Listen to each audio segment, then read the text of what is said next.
Imagine this. You're in the middle of a normal day, cruising along, and then bam, something happens. A comment, a look, a tone of voice, and suddenly your body tightens. You can feel your thoughts race. Your patience is disappearing. And you hear yourself say something sharp. Or maybe you shut down. Or maybe you walk away feeling upset. And later you think, why did that turn into such a big deal? If you've ever had moments like this in your marriage, you're not alone. Many people feel overwhelmed and reactive and disconnected, even though they love each other and they want things to work. And most of the time, they don't understand why it keeps happening. My name's Wendy. I'm a relationship coach, and I help people to find their way back to clarity in moments exactly like the one you're in. It's what I do every day. So let's dive in. Here's something that I've seen. When we're reactive, we're not seeing the whole picture, and that's okay. We're not broken, or we're not bad at relationships. Our mind is just working under pressure. When emotions rise, our thinking narrows. It's almost like wearing blinders. We see what's right in front of us, but we miss everything else. In those moments, it feels like the problem is obvious. We've all been there. It feels like the other person is the issue. Strong feelings make thoughts feel true. They appear to be true. They make our reactions feel justified. And what's really happening is simpler than we think. A lot of the time, marriage pain doesn't come from lack of love. It comes from living in reaction mode. And I've noticed this for myself and in my own life. We're moving fast, we respond quickly, we don't pause, we don't slow down, we don't have important conversations. And those small moments, they pile up and nothing ever settles.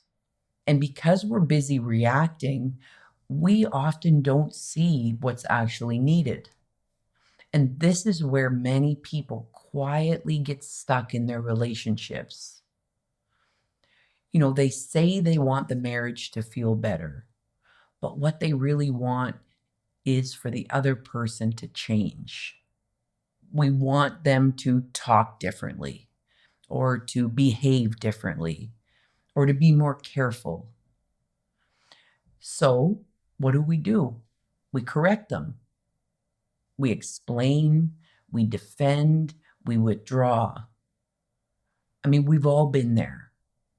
All the energy goes towards trying to change the other person. But the real issue isn't them. It's the pace at which you're living your life. When life is lived reactively, everything feels urgent. Every comment feels loaded, and every disagreement feels big. And the mind doesn't have time to reset. There's no time to notice our thinking, to take a beat, to think something new, to see something differently. Here's a question that may be worth sitting with. What if my marriage isn't failing? What if I'm just moving too fast in my own thinking? And you don't need to answer that.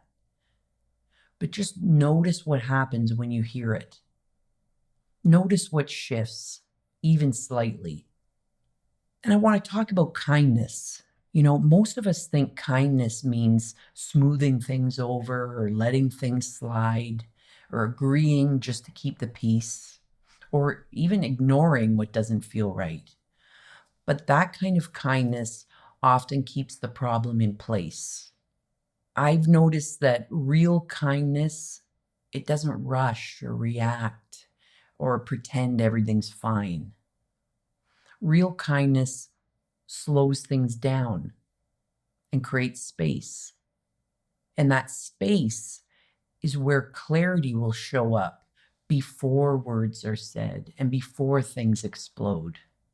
Strong marriages, I've seen time and time again, aren't built on avoiding conflict.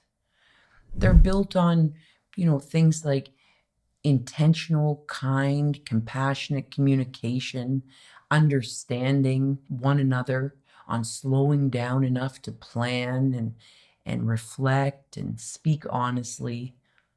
And that doesn't mean long talks all of the time. It just means being willing to stop the spiral, to say, hey, let's pause. Let's come back to this. Let's think instead of react. When couples learn to slow the moment down, something changes.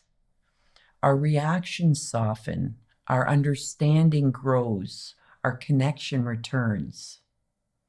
And it's not because anyone is fixing the other person, but because the system changes. The marriage becomes more intentional and creative instead of reactive. So if you've noticed yourself getting triggered lately, you may want to try this. Instead of asking yourself, why are they like this? Gently ask, how fast is this moment moving? How can I slow things down here? We often don't have to figure everything out, but just noticing the speed is often enough. It's enough for the experience to shift on its own. Because when the mind slows down, clarity comes back. And when clarity comes back, connection becomes possible again. So we talked about how reactivity can make everything feel harder than it needs to be. And there's another feeling that keeps many people frozen. It's the feeling of being stuck, not knowing where to go, whether to stay, whether to go, or whether to speak up or be quiet. In the next video, I want to look at what that stuck feeling really is, because it's not the relationship trapping you. It's the fight happening inside your own mind. When you see how resistance creates the feeling of being stuck, clarity starts to show up. And from that calm place, better choices, decisions, words, and actions become possible.